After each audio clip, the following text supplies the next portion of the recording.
Bonjour les gars, j'espère que vous allez très bien, moi je vais super bien. Alors je sais que ça fait vraiment des mois que j'ai pas fait de vidéo, mais nous avons mené en fait une enquête dans la communauté et les réponses que nous avons collectées nous laissent un peu suspicieux en fait sur le fait que la plupart des membres de la communauté ne savent pas vraiment ce que c'est que le hacking.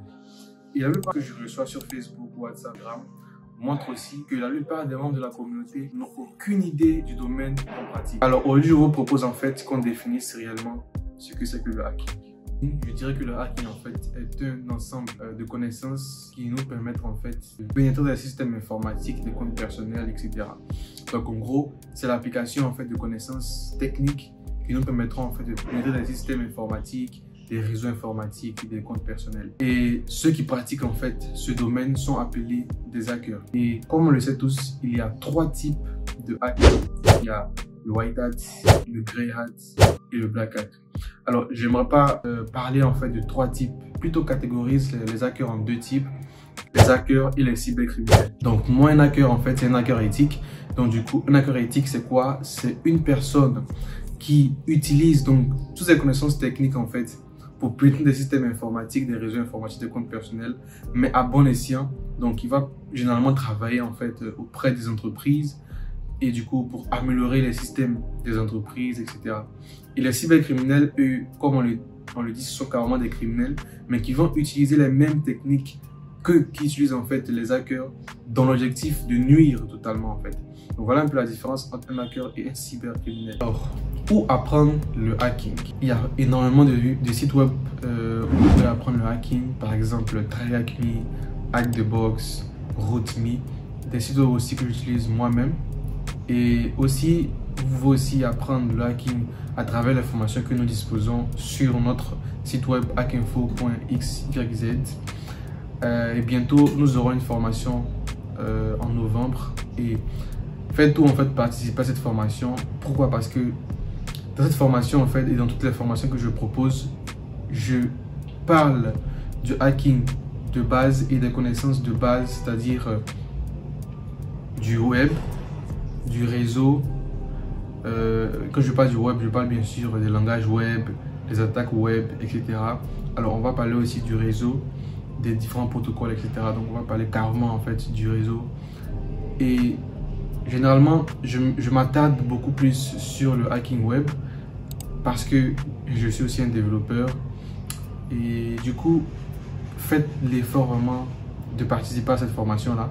On parle aussi des systèmes, donc Linux, Windows, et cette nouvelle formation, on va parler aussi de macOS.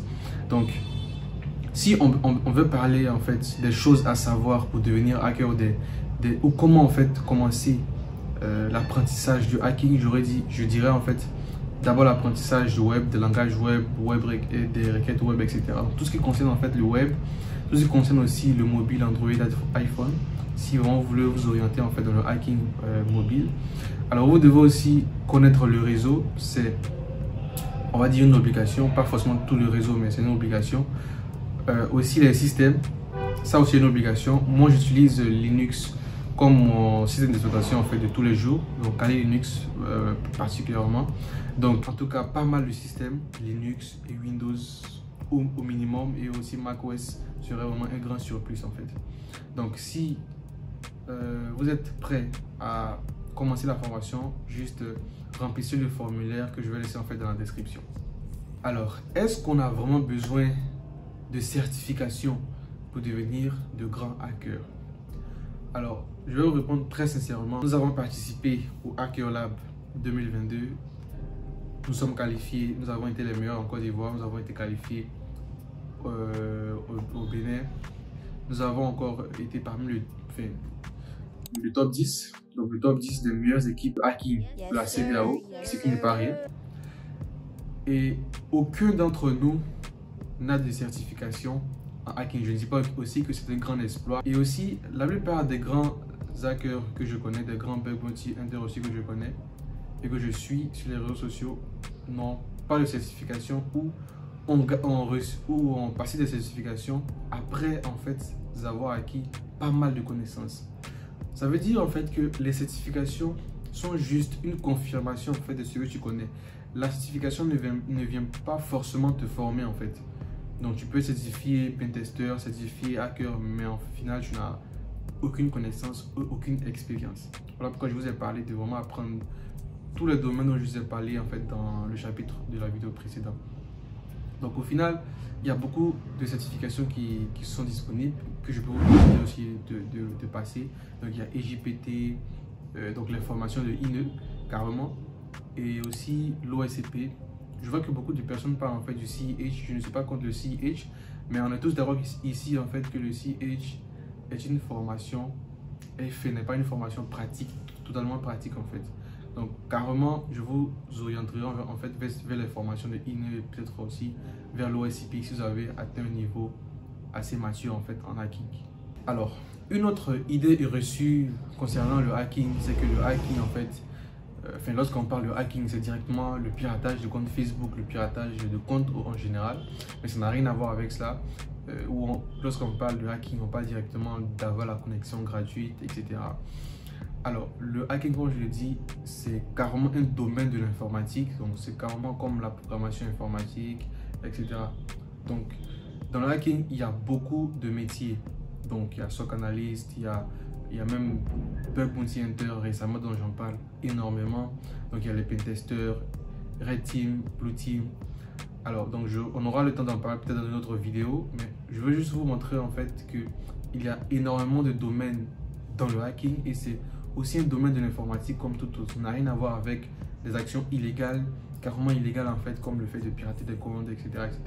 Donc, ça, ce sont des actions en fait carrément illégales et un hacker ne ferait jamais ce genre de choses. Voilà pourquoi j'ai défini qu'il y a une différence entre un hacker et un cybercriminel. Une personne qui utilise des connaissances en fait techniques dans l'objectif de nuire un système, et bien évidemment c'est un cybercriminel. Alors on ne peut pas aussi parler de hacker sans parler de script kiddie. Donc comme j'ai déjà défini en fait ce que c'est que les hackers, les cybercriminels, il y a aussi une catégorie qu'on appelle les script kiddie. Et j'ai vu pas mal de personnes dans la communauté, j'ai vu pas mal aussi de formations qui sont proposées en dehors de la communauté. J'ai vu beaucoup de personnes qui forment aussi dans le hacking, une chose qui est très noble. Mais j'ai réalisé en fait qu'il y a pas mal en fait de script kiddie. Voilà. Qu'est-ce qu'un script kiddie en fait? C'est une personne qui va utiliser des outils ou des scripts trouvés peut-être sur GitHub et qui va essayer de performer en fait des attaques en fait, qui va essayer de simuler des attaques. Au final, je ne dis pas qu'utiliser des outils en ligne, des outils disponibles ou des scripts disponibles pour performer des attaques, le fait de toi en fait un script qui dit non, je ne le dis pas, mais je dis en fait que le faire sans comprendre tout le temps le fonctionnement en fait de l'attaque fera de toi en fait le script qui dit. Lorsque vous suivez en fait les formations que je donne, peut-être les lives de hacking que j'ai eu à faire en fait, et généralement c'est ce qui est proposé aussi proposé en fait sur Hack the Box. Lorsque vous êtes amené en fait à par exemple faire du reverse shell avec Metasploit, vous allez aussi apprendre à faire du reverse shell en fait sans utiliser Metasploit. Si par exemple donc ici on a utilisé par exemple un outil, donc Metasploit, et après on n'a pas utilisé en fait Metasploit.